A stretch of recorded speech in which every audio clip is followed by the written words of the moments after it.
3 दिवसाच्या आधी परतवाडा ते अंजनगाव महामार्गावर सावळी फाट्याच्या पुढे म्हणजे हनोतखेड्याच्या आसपास एका दुचाकीचा एक भयानक अपघात झाला होता। त्या अपघातात गंभीर जखमी असणारा अभि शेलेकर हा तरुण अतिशय गंभीर जखमी झाला होता। तर त्याला उपचारासाठी अमरावतीला पाठवलं। पहिल्यांदा परतवाड्याच्या उबाळ हॉस्पिटल आणि तिथून मग ते अमरावतीला नेलं गेलं।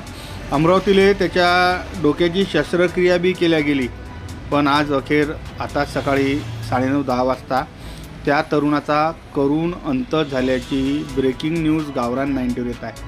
म्हणजे त्या अपघातात एका आणखीन मृत्यूची वाढ झाल्याच्यानं सदर हा अपघात महामार्ग एकदमच लय लोकेची डोकेदुखी होऊन बसली।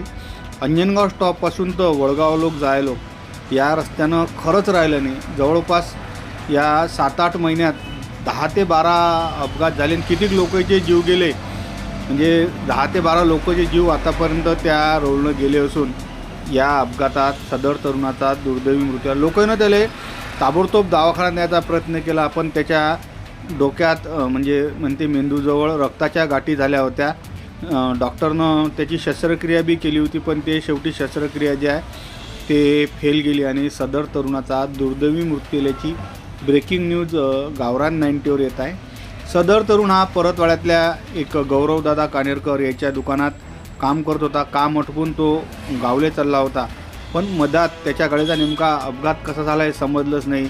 कोण्या वाहनानं काही त्याला उडून दिलं का, त्याच्या आडवं काही जनावर आलं काय हे काहीच समजलं नाही। पण त्या ठिकाणी सोमेश खानजोळे मित्रमंडळाच्या वतीनं शुभम खेरडे दादाची जे ॲम्ब्युलन्स आहे ते त्या ठिकाणून तडकाफडकी एकदम 10 मिनिटात त्या तरुणाला हॉस्पिटलाइज केलं होतं, पण अखेर डॉक्टराचे जे प्रयत्न आहेत हे शेवटी फेल गेले असून सदर तरुणाचा दुर्दैवी मृत्यू झाल्याची ब्रेकिंग न्यूज सध्या गावरान 90 येत आहे। तरुण होता, 22-23 वर्षाचा पोरगं शेवटी वारलं राजे।